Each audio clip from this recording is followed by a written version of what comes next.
I am S.K. Mishra and I welcome you to the Sharp Career. हमें इस बात पर आपत्ति है, हमें उस बात पर आपत्ति है, ये मेरी आपत्ति है, वो तुम्हारी आपत्ति है। आपत्ति क्यों उठा रहे हो? आपत्ति शब्द इतना ज्यादा इस्तेमाल होता है, मुझे इस बात पर कोई आपत्ति नहीं है। तुम्हें इस बात पर क्यों आपत्ति है? मेरे इधर आने पर तुम्हें क्यों आपत्ति है? तुम्हें क्या आपत्ति है? कोई तुम्हें आपत्ति तो नहीं है। कितना इस शब्द का इस्तेमाल है, आज मैंने यही शब्द ले लिया। ऐतराज, आपत्ति। ऐतराज और आपत्ति में कोई अंतर नहीं है, बल्कि आपत्ति का अर्थ एक दूसरा अर्थ भी है, वो है आफत। तो पहले मैं ऐतराज शब्द या आपत्ति शब्द लेता हूं। अंग्रेजी है इसकी ऑब्जेक्शन, और ऑब्जेक्शन नाउन है। टू ऑब्जेक्ट, ये इसकी क्रिया है। ऑब्जेक्ट, ऐतराज उठाना, ऐतराज करना। ऑब्जेक्शनेबल, ये एडजेक्टिव है। एडजेक्टिव इसकी अंग्रेजी है, ऑब्जेक्शनेबल की हिंदी है आपत्ति के योग्य। आपत्ति के योग्य, ऑब्जेक्शनेबल, आपत्ति के योग्य, और ये एक एडजेक्टिव है। ऑब्जेक्शन नाउन है, इसकी हिंदी होती है ऐतराज या आपत्ति। आई हैव एन ऑब्जेक्शन, मुझे एक आपत्ति है। भाई, हम किसी भी महफिल में अगर बैठे हैं और हमें कोई आपत्ति है किसी बात पर, तो हम ये शब्द कह सकते हैं, आई हैव एन ऑब्जेक्शन, मुझे साहब एक आपत्ति है।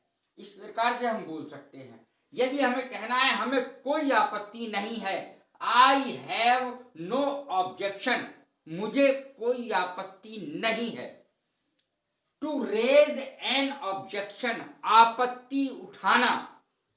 टू रेज, रेज माने उठाना, RAISE, RAISE, to raise an objection. Raise माने उठाना, आपत्ति उठाना, किसी बात पर ऐतराज करना। तो इतना ध्यान रहे कि इसके आगे टू आता है, ऑब्जेक्ट के आगे टू आता है। जब हम क्रिया का इस्तेमाल करेंगे, टू ऑब्जेक्ट क्रिया है, आपत्ति करना, ऐतराज करना। टू ऑब्जेक्ट टू समथिंग, किसी बात पर ऐतराज करना, ये वर्ब है। टू ऑब्जेक्ट, मुझे उसकी अभद्र भाषा के प्रयोग पर ऐतराज है। मुझे सख्त ऐतराज है इस बात पर कि उसने अभद्र भाषा का, भद्दी भाषा का प्रयोग किया। I object to his use of indecent language, indecent language, अशोभनीय भाषा, अभद्र भाषा का प्रयोग किया। I object to his use of indecent language, मुझे उसकी अभद्र भाषा के प्रयोग पर ऐतराज है। I object, मुझे ऐतराज है। यदि आपको कोई आपत्ति ना हो, हम कितना बोलते हैं, यदि आपको कोई आपत्ति ना हो तो साधारण भाषा में हम बोलते ही हैं, if you don't mind, if you don't mind.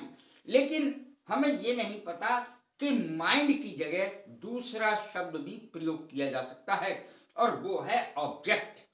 If you don't object, यदि आपको कोई ऐतराज ना हो, यदि आप ऐतराज ना करें, तो माइंड की जगह ऑब्जेक्ट का भी प्रयोग किया जा सकता है। दोनों ही सही हैं।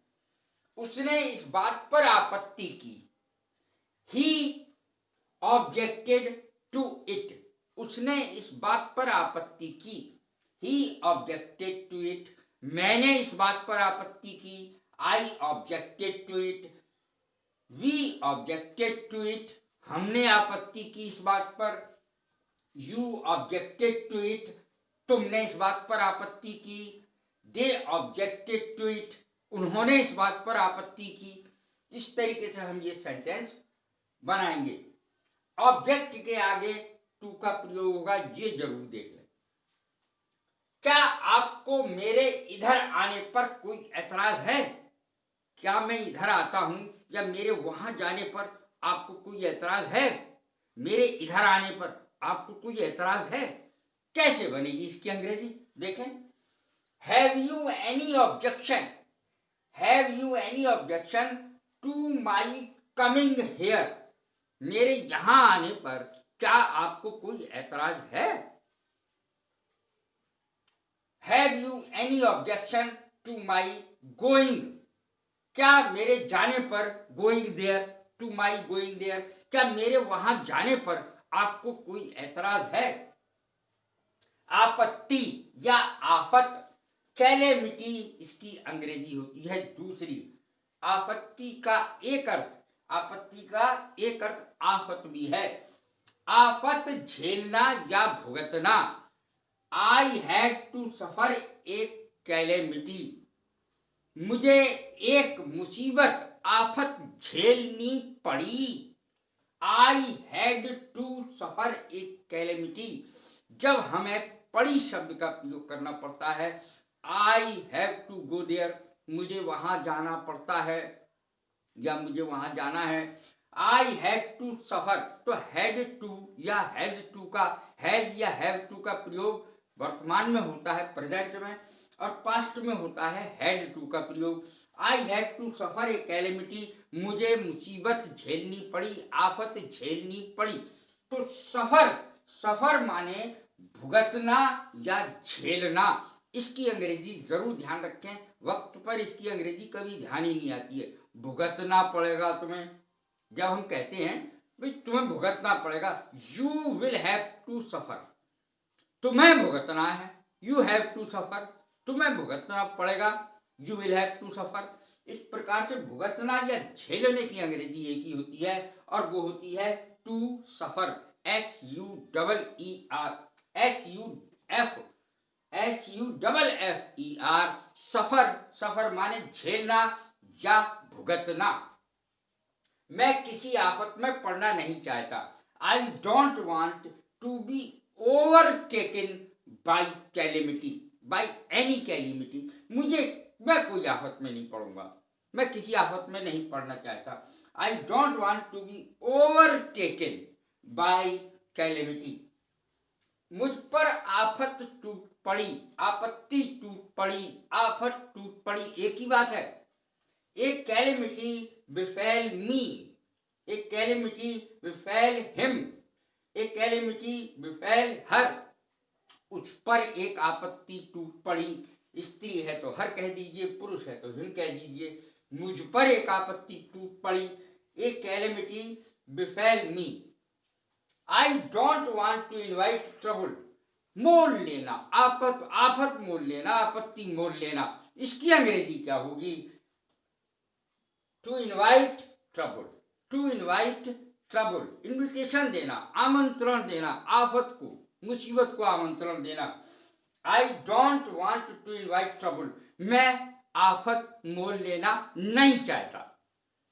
आफत का परकाला, आफत का परकाला की अंग्रेजी होती है डेयर डेविल, DAREDEVIL,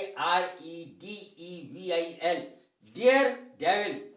वह एक आफत का परकाला है, वो आफत का पूरा परकाला है, आफत का पुतला है, परकाला है। He is a daredevil, she is a daredevil, you are a daredevil, तुम आफत का परकाला हो। आफत का मारा, इसकी अंग्रेजी क्या होगी। डिस्ट्रेस स्ट्रिकन, डिस्ट्रेस स्ट्रिकन, आफत का मारा, डिस्ट्रेस माने दुख, आफत, distress stricken, he is distress stricken, he is distress stricken, अर्थात वह आफत का मारा है। मैं तो पहले से ही आफत का मारा हुआ हूं, इसकी अंग्रेजी क्या बनेगी। मैं तो पहले से ही परेशान हूं, पहले से ही आफत का मारा हुआ हूं यार। जब हमें ये कहना होता है तो कैसे अंग्रेजी बोलेंगे। I am already distress stricken, I am already distress stricken, मैं तो पहले से ही आफत का मारा हुआ हूं यार। तो कैसी लगी है मेरी वीडियो, लाइक करें, शेयर करें, सब्सक्राइब करें। God bless you.